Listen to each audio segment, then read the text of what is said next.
For most of human history, winter was a death sentence. Not cold. Not uncomfortable. A death sentence. No heaters. No insulated walls. No electric blankets. No grocery stores stocked with food. No pharmacies. No fleece, no down jackets, no thermostats glowing softly in the dark.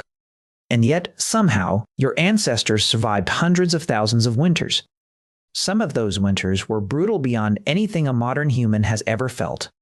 Imagine a January so cold the rivers froze solid for months. Imagine a darkness so long the sun barely lifted above the horizon. Imagine a wind that could kill a grown adult in under an hour. This was normal life for tens of thousands of years. So the real question isn't whether ancient humans survived winter. The question is how a fragile, hairless, tropical primate managed to walk straight into an ice age and refuse to die. Because that is exactly what happened. Humans evolved in the warm grasslands of Africa, built for heat, not snow. We are essentially a sun-loving ape that wandered far too far north and somehow stayed there. To understand how they pulled it off, you have to throw away everything modern winter has taught you. Ancient winter survival wasn't about one clever invention. It was a stack of overlapping tricks, layered like armor against the cold. The first layer, and maybe the most underrated, was the body itself. Humans living in cold climates didn't just bundle up. Their bodies slowly adapted across generations. Populations that moved into icy regions developed shorter limbs and stockier torsos to conserve heat. This is a real biological pattern anthropologists call Bergman's and Allen's rules. A long, lanky body sheds heat fast. A compact body holds it like a stone in a fire. Look at the reconstructed builds of Neanderthals, and you can see this written into their skeletons. Barrel chests. Short, powerful forearms. Thick, dense bones. They were essentially walking radiators optimized for European ice. Their noses were even shaped differently to warm, freezing air before it hit the lungs. The cold literally sculpted the human face. But biology alone wasn't enough. Because no matter how stocky you are, minus 30 degrees doesn't care. So the second layer was clothing, and ancient clothing was far more sophisticated than people think. We tend to picture cavemen in a single ragged fur thrown over one shoulder. That image is almost completely wrong. Archaeologists have found bone needles dating back at least 40,000 years. Tiny, polished, with eyes drilled clean through. That means tailored clothing. Stitched seams. Fitted sleeves. Layered garments that trapped warm air against the skin. Imagine you're a hunter 30,000 years ago in what is now Siberia. You wake before dawn in a shelter dug halfway into the earth. You pull on an inner layer of soft, dry hide against your skin. Over that, a tunic of fur turned inward, fur facing you, leather facing the world. Then leggings, stitched tight at the ankle. Then boots stuffed with dry grass for insulation. Then a hooded outer coat sealed with sinew thread. This is not a costume. This is engineering. Modern Arctic researchers have tested replicas of Ice Age clothing and found them shockingly effective. In some tests, they outperformed early 20th century polar gear. Your ancestors were not shivering idiots in rags. They were the original outdoor brands. The third layer was fire, and fire changed everything. Humans have been using fire for at least 400,000 years, possibly much longer. A controlled flame is not just warmth. It's a portable sun. It dries soaked clothing before frostbite sets in. It cooks frozen meat into something a starving body can actually digest. It keeps predators at a polite distance. It extends the day, stretching a few hours of weak winter sunlight into long social evenings. Picture a small cluster of humans 25,000 years ago, packed into a cave mouth. Outside, the wind screams.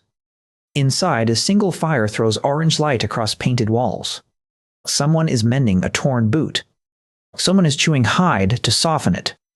Someone is telling a story that has been told for 100 generations. Fire didn't just keep them warm. Fire kept them human.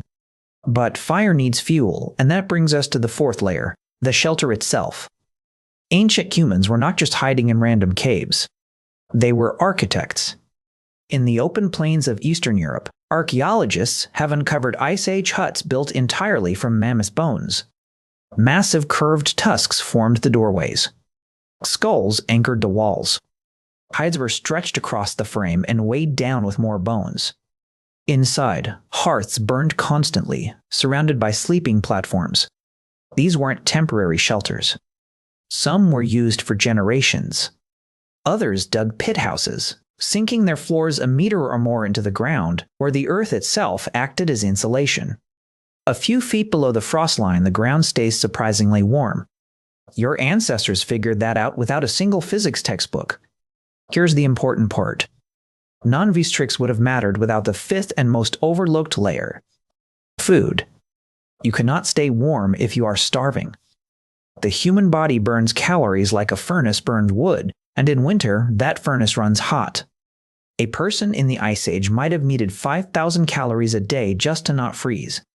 So winter survival began months before the first snowfall. Late summer and autumn were a frantic race. Berries dried on stones in the sun. Meat smoked over slow fires until it turned into something close to jerky. Fat, and this is crucial, was treated like gold. Modern people fear fat. Ancient people worshipped it. Fat was concentrated energy, the difference between waking up alive in February or not waking up at all. Some groups stored food in underground pits that doubled as natural freezers. Others sank meat into cold lakes and bogs where the chill and low oxygen preserved it for months. There's even evidence of ancient humans rendering animal fat into a kind of high-calorie paste, mixed with dried berries, essentially the original energy bar. Think about that for a second. 40,000 years ago, someone invented trail mix because their life depended on it. Quick pause. I'm genuinely curious about something. If you had to survive one winter using only Ice Age tools, no electricity, no modern clothes, no supermarket, what's the one skill you'd want to learn first? Fire making? Hunting? Sewing? Drop it in the comments, because the answers are usually a window into how each of us would have done in a world that was honestly built for tougher people than us. Then come right back, because the last layer is the strangest of all. Because here's the thing about surviving a brutal winter. You cannot do it alone. Not really. A single human in deep cold is a corpse on a delay. 2 humans are slightly better. A group of 20, with division of labor and shared knowledge, is a society that can outlast an Ice Age. This is the 6th and final layer, and it might be the most human one. Community. In the long, dark months, ancient camps became tightly woven networks of cooperation. One person tended the fire. Another mended tools by its light. Children were kept in the warmest spot, surrounded by adults like living blankets. Elders, who in summer might seem slow, suddenly became priceless. Because elders remembered. They remembered the winter 40 years ago when a certain plant saved everyone. They remembered which valley flooded, which cave flooded, which river ran dry. In a world without writing, an old person was a library. And in winter, libraries kept you alive. Anthropologists have a name for this kind of intergenerational knowledge transfer, and it's increasingly seen as one of the secret weapons of our species. We didn't just outsmart winter with tools. We outsmarted it with stories. Long evenings around the fire weren't entertainment. They were training. Every myth was a survival manual disguised as a tale. Every song was a memory device. Every shared meal was a small reaffirmation that no one in the group was going to be left behind. That, more than any spear or stitch, is how humans walked into the ice and came out the other side. Now think about your own winter. You step outside into the cold and your hand instinctively pulls your coat tighter. You walk faster when the wind bites. You crave heavier food. You go to bed earlier without quite knowing why. You feel a small, quiet pull toward the people you love. None of that is random. That is 300,000 years of winter survival, still humming quietly in your nervous system. Tonight, when you flick on a heater or close a door against the wind, remember that every comfort in your home is a descendant of a Stone Age idea. The fire became the furnace. The hide became the hoodie. The mammoth-bone hut became your living room. The dried berries became the snack drawer. The fireside story became the show on your screen. You are not separate from those ancient humans huddled in the dark. You are what they were trying to keep alive. And every winter you survive, comfortably and casually, is a quiet victory they handed forward across 1,000 generations. If this video gave you a new way to look at the cold outside your window, hit that like button because it genuinely helps more curious people find Hominin. Subscribe if you want more stories about who your ancestors really were, because we are just getting started. And tell me in the comments, which Ice Age survival trick surprised you the most? The mammoth-bone huts, the tailored clothing, or the underground food vaults?